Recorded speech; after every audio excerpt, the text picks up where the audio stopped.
Next here on Friday Live, a guest soloist from out of town who is originally from Nebraska and our much-loved maestro of Lincoln Symphony Orchestra, Ed Polachek, who splits his time between Nebraska, Maryland, and occasionally Pennsylvania, I hear. Yeah. The next LSO concert is tonight. Lincoln Symphony Orchestra is featuring a work for two harps with orchestra, as well as the Dances of Galanta by Kodály and a stately symphony by Franz Josef Haydn. Julie and Ed, welcome. Oh, how great to be here. You. Thank you. Here.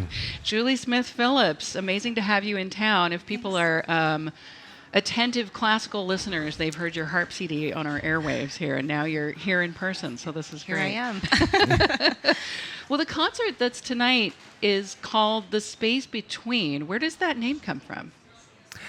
I'm not sure because I didn't name it, but it actually made a lot of sense to me because of that program. I mean, when you think Kodály, the double harp concerto, which is called A Passion of Angels, is by a Canadian composer, Marian Mozetic, and he's of Slovenian descent, but he was born in Italy, and I mean, obviously very worldly, sophisticated in that respect.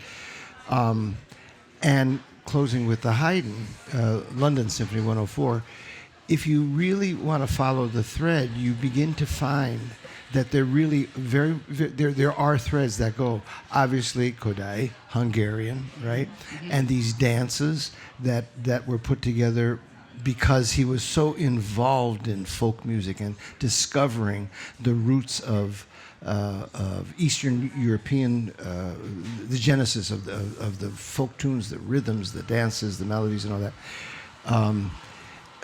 And when he put these things together, and you listen to that, because we're going to open with the Kodály this evening, you'll actually begin to say, when you start to hear the Mozetic, and you hear this kind of Slovenian influence, this Eastern European, even though he's quote unquote Canadian, and then you get from there to the Haydn, and that particular symphony has probably more offbeats in it than any other Haydn symphonies, and that's what that Eastern European feel is about. That offbeat thing and the very kind of strict rhythms that you and of course Haydn was very much part of that whole Austrian-Hungarian Empire. I mean, that's where he developed, and so he thought, I'm going to bring that to London and show them what that's all about. So that's for me what the thread was, and I have to admit that I didn't put the program together with that in mind, but whoever named it, I thought, that's brilliant. It gives me something to speak about with the thread. Came together very well. Well, the space that you're in tonight, speaking of history, has a lot of history as well. In fact, there is a plaque on the side of the St. Paul United Methodist Church that details a little bit of that. 1867, for example, the church started 10th and Q Streets in downtown Lincoln, the very first church in Lincoln. 1869, moved to a bigger building on the current site, 12th and M. 1900, the building that stands there now, which by the late 1920s became the home of the first version of Lincoln's Symphony Orchestra. Yeah. What is the significance? Let's address this right here, thinking of all that history and importance of communities having an orchestra. Oh. How much time do we have? It couldn't be more important. Just think about, try to imagine your life without music, completely without music. Now, if you're a classical music aficionado or a jazz lover or pop or hip hop, it doesn't matter what it is. Or when you go to church, imagine a service without music. I think that one of the reasons why I feel like I'm one of the most blessed people is because I actually get the opportunity to work within that world. From my actual age of reason until now, I had no other intent but to be part of the music world. And so it is, in so many ways, it's a bit trite for me to say this, but it is the universal language. And it is that connection. I think it's that language that can really connect between people on every single level, and it doesn't matter what the level is. One's not higher or better than the other.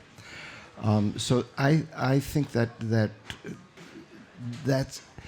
the symphony orchestra within a community generally tends to be a great barometer of what that community is all about. In terms of education and politics and economics and culture, everything, and it tends to be. I mean, it's in a way it became the standard across this country, maybe even the world too. That was the leader musically or culturally within the community. I mean, sometimes it's the ballet, sometimes it's the opera company, sometimes whatever, but it generally tends to go toward the orchestra. And I think that one of the incredible blessings that we have here in Lincoln is that the orchestra, which was formed in March 1927, we're coming up to that, right? And we're in the month, right, of our founding. They had that in mind, and they knew. I really believe that they did. I remember that first concert so well. But I love it. But really,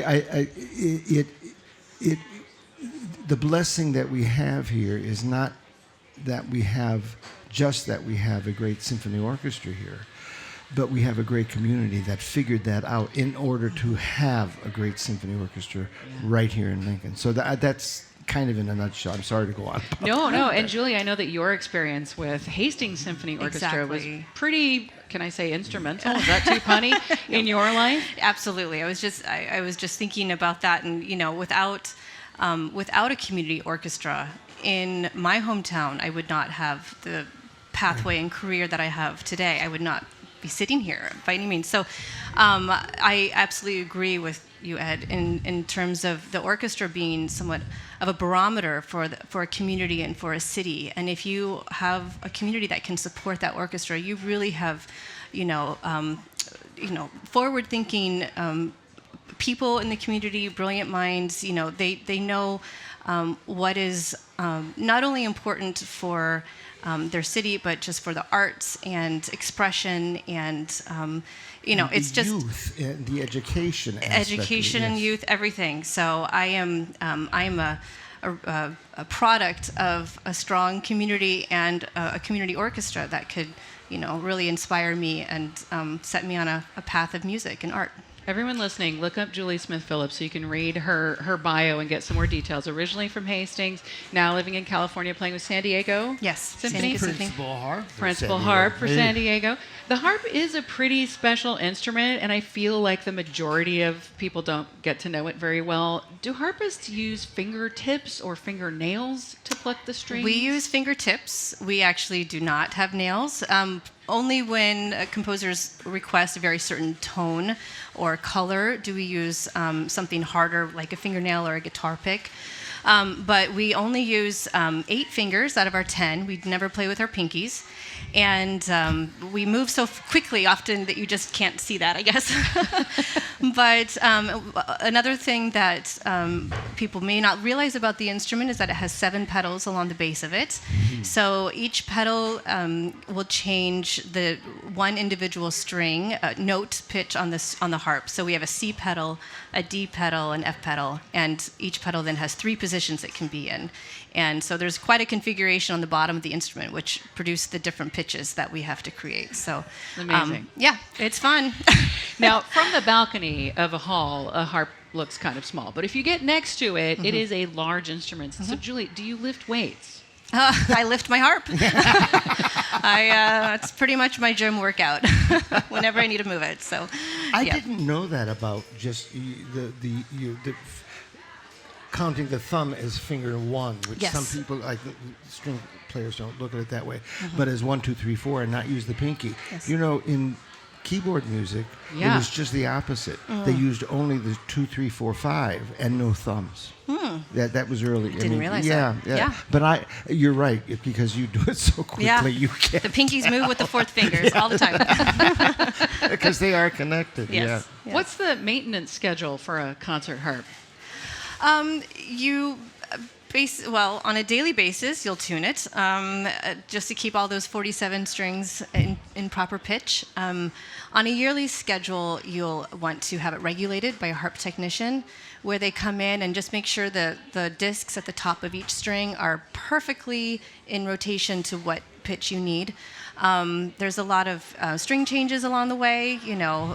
Often they just break on their own, of course, with temperature and humidity changes, but otherwise, we'll change our wires yearly, and other strings when they go false, and every 8-10 months, something like that. So I cannot imagine the sound of a harp string breaking. Oh, that it's just frightening. Seems terrifying to me. Yeah. It's really scary when you're in a concert and it just happens all of a sudden. You're like, oh my gosh. Actually, maybe it's worse when you know a string is going to break and you just don't know when. You're just like, oh my gosh, what's going to happen? That's right. Yeah. Usually in the softest fear. part of the symphony.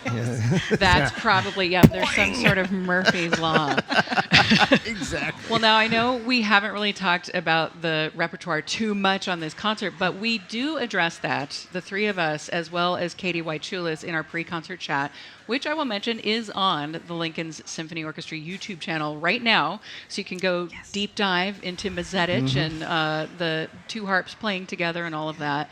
The concert, as a reminder, is tonight, St. Paul United Methodist Church, which is in downtown Lincoln, starting at 7:30 p.m. And we will have links, of course, as always, to all the things on the Friday Live page, including my guests here, conductor Ed Polachek and harpist Julie Smith-Phillips. It is great to talk with both of you. Have a great concert Thank tonight. you. Thank Thanks you for having so us. much, Sarah. This is great. Thank you. Coming up here.